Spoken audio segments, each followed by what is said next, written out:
in the rain. You're some kind of butterfly. Baby, you give me midnight.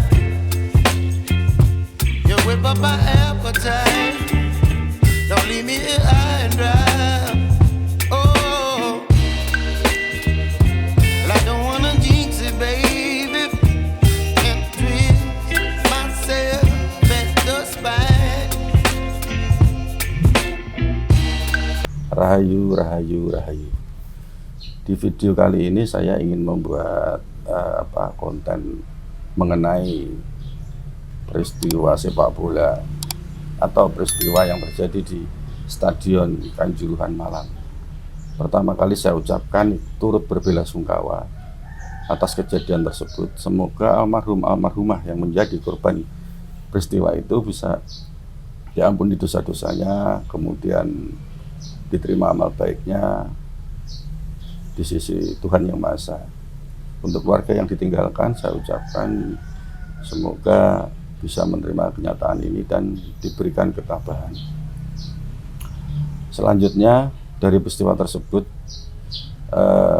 kita tinggal menunggu saja hasil investigasi dari pemerintah, ya. Terus kemudian hasil investigasi dari PSSI, selanjutnya sanksi-sanksi apa yang akan diberikan. Lalu kemudian nanti dari kepolisian, kita tinggal menunggu saja. Tapi sebagai orang yang pernah menangani sepak bola atau memegang federasi sepak bola di tingkat kabupaten, dan saya memiliki banyak teman di Malang. Malang itu bisa dikatakan adalah kota kedua buat saya.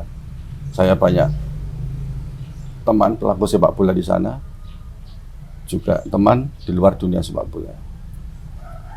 Untuk itu saya ingin berusaha memberikan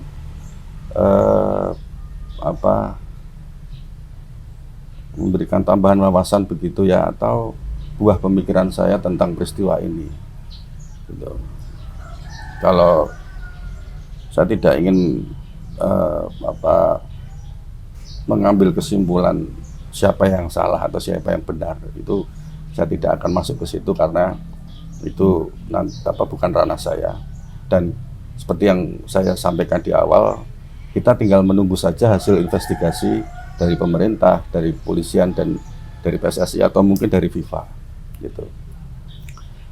Memang sepak bola ini memiliki magnet yang luar biasa, ya, bukan hanya dari kalangan bawah tapi juga kalangan atas, dari segala strata. Bukan hanya di Indonesia saja tapi juga di dunia. Seperti kita tahu beberapa tahun belakang ini sepak bola kita secara teknis, secara kualitas pemain itu mengalami peningkatan. Ya, seperti kita bisa saksikan di tayangan-tayangan TV kemarin, siaran langsungnya, ya kan, timnas kita sudah mulai ada peningkatan gitu. Dan kalau tidak salah tahun depan 2023 kita akan menjadi tuan rumah Piala Dunia U20 gitu ya. Jadi menurut saya sepak bolanya itu tidak ada masalah sebenarnya. Gitu. Termasuk di Kanjuruhan kemarin itu juga kebetulan saya juga nonton walaupun hanya di TV. Pertandingannya berjalan normal, berjalan bagus, 2 kali 45 menit juga berjalan dengan fair lah, gitu, dengan sportivitas. Antar pemain tidak ada perkelahian, dengan wasit juga tidak ada perselisihan gitu. Antar supporter juga tidak ada perkelahian. Karena kan memang dalam notabene bonek yang menjadi rival gitu ya, menjadi rivalnya Aremania, kan juga tidak diperbolehkan untuk hadir gitu. Ya. Ada setidaknya 3 poin yang ingin saya sampaikan di dalam video ini. Yang pertama adalah sepak bola ini 2 tahun, 3 tahun belakangan ini kan sepak bola Indonesia secara kualitas itu bisa dikatakan ada peningkatan. Ya. Klub-klub juga sama. Seperti kita tahu, karena magnetnya sepak bola yang begitu luar biasa, sehingga bukan hanya dari aspek penonton saja yang menarik di situ, tapi juga konglomerat selebritas kita juga ikut tertarik untuk ikut ikut membeli sahamnya lah gitu, ya kan? Kita tahu Raffi Ahmad itu membeli sahamnya Cilegon FC yang sekarang menjadi Rans FC. Terus kemudian ada Atta Halilintar yang waktu itu membeli sahamnya Persipa Pati kalau nggak salah ya, yang terus kemudian diganti nama menjadi AHPS Pati gitu ya. Terus ada lagi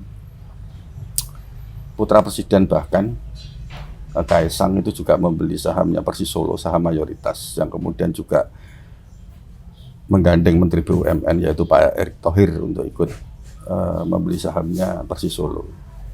Termasuk Arema FC yang dibeli oleh yang terkenal dengan panggilan Juragan 99 atau Mas Gilang Pramana gitu. Nah, yang ikut membeli sahamnya Arema FC. Artinya itu boleh-boleh saja, bagus malahan. Bukan hanya di Indonesia, di dunia pun begitu. Klub itu semakin finansialnya, kemampuan finansialnya kuat, maka kualitas klub itu bisa dikatakan ada jaminan untuk kualitasnya naik gitu. Karena apa? Dengan kuatnya finansial, semakin tinggi kekuatan finansial klub sepak bola, maka mereka semakin mampu membeli pemain yang bagus, pemain yang berkualitas, pemain yang standar timnas gitu kan. Nah, pemain-pemain dengan kualifikasi itu otomatis mempunyai transfer market atau harga pasar itu yang tinggi, gitu kan. Pelatih juga sama, pelatih dengan label timnas atau dengan sertifikat dengan sertifikasi yang sudah tinggi gitu, itu juga memiliki transfer market yang mahal, harga pasaran yang mahal. Maka klub itu membutuhkan kekuatan finansial yang tinggi, yang mumpuni. Nah, ini bagus sebetulnya dengan adanya selebritas, konglomerat, bahkan mungkin politikus gitu, yang mempunyai kekuatan finansial yang kuat. Itu bagus untuk membeli sahamnya sebuah klub gitu ya. Nah, tapi ini semua akan lebih bagus lagi jika si pemilik klub-klub ini itu memahami aturan yang sudah ditentukan oleh FIFA. Jadi cabang olahraga sepak bola itu aturannya mulai dari tingkat kabupaten kota sampai ke tingkat internasional, tingkat dunia, itu mengacunya kepada satu induk, yaitu FIFA. Jadi FIFA itu membuat aturan itu berlaku seluruh dunia. Maka dengan adanya kanjuruhan kemarin, pasti FIFA akan turut prihatin yang dalam gitu. Jadi harapan saya sebagai orang yang mencintai sepak bola juga pernah menjadi orang yang menangani sepak bola di tingkat kabupaten begitu ya. Itu saya ingin berharap pemilik sepak bola itu juga memahami betul isi statuta itu, aturan-aturan mainnya, rule of the game dari FIFA itu seperti apa gitu. Kalau itu dilaksanakan dengan baik, kemudian koordinasi dengan bawahnya bagus, insya Allah tidak terjadi insiden yang sebesar kayak di Kanjuruhan itu. Kalau ada supporter atau penonton lah gitu, oknum penonton gitu, yang nakal sedikit-sedikit itu lumrah, dari dulu juga begitu gitu. Namanya juga sepak bola kan. Sepak bola ini kan seperti yang saya bilang tadi, penggemarnya banyak, daya magnetnya juga tinggi gitu. Itu ya. Jadi saya ulang lagi, dengan kekuatan finansial sebuah klub itu akan lebih bagus lagi jika pemilik-pemiliknya ini juga ya mungkin juga sudah memahami statuta mungkin ya, tapi jika belum, saya mohon untuk statuta itu dipelajari, dibaca gitu. ya kan? Walaupun di dalam struktur klub itu juga pasti ada bagian-bagiannya, ada pengurus-pengurusnya, walaupun seperti itu. Tapi setidaknya pemilik klub juga harus tahu statuta, gitu. Aturan-aturannya itu seperti apa, sepak bola itu rule of the game-nya seperti apa, gitu. Gitu kan? Itu poin yang pertama. Nah, poin yang kedua, penonton adalah elemen yang dibutuhkan oleh sebuah klub sepak bola. Coba kita bayangkan, jika pertandingan sepak bola, klub sebesar apapun, jika tidak ada penonton atau sepi penonton, itu seperti apa? Pertandingan sepak bola itu akan menjadi tidak menarik. Mungkin pemain juga tidak akan semangatnya juga tidak akan seperti ketika ditonton penggemarnya atau pemainnya, gitu ya. Seperti itu. Jadi penonton itu wajib mendapatkan jaminan keselamatan, setidaknya di dalam stadion, ya kan? Nah, jika aturan dari FIFA mengenai pertandingan, mengenai standar pengamanan di dalam stadion ataupun di luar stadion itu dijalankan dengan benar, dengan baik, dengan koordinasi yang terukur, itu setidaknya bisa meminimalisir kejadian-kejadian yang tidak kita inginkan, gitu. Setidaknya seperti itu. Karena jelas diatur di statuta FIFA, di dalam anggaran dasar FIFA itu sudah diatur mengenai pertandingannya, aturan-aturannya, terus kemudian mengenai standar pengamanan itu sudah diatur seperti itu, ya kan? Jadi harapan saya sebagai penggemar sepak bola, juga yang pelaku sepak bola, ya, dunia sepak bola gitu, itu mari kita jadikan sepak bola ini bukan hanya sebagai olahraga, tapi juga sebagai hiburan. Sekaligus penonton mendapatkan jaminan keselamatan. Karena mereka masuk ke stadion itu kan bayar tiket. Nah, tiket ini juga menjadi pemasukan buat klub. Gitu.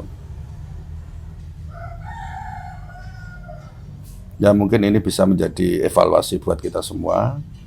Dengan adanya peristiwa di Kanjuruhan ini, semoga pelaku sepak bola, terutama pengurus-pengurusnya, baik itu di federasi, ya, di PSSI dari bawah sampai ke atas, juga para pemilik klub, itu mari kita sama-sama belajar lagi.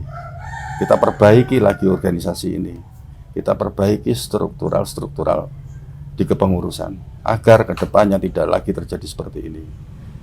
Ya, prestasi sepak bola Indonesia sudah bagus, sudah mulai diperhitungkan setidaknya di tingkat Asia Tenggara.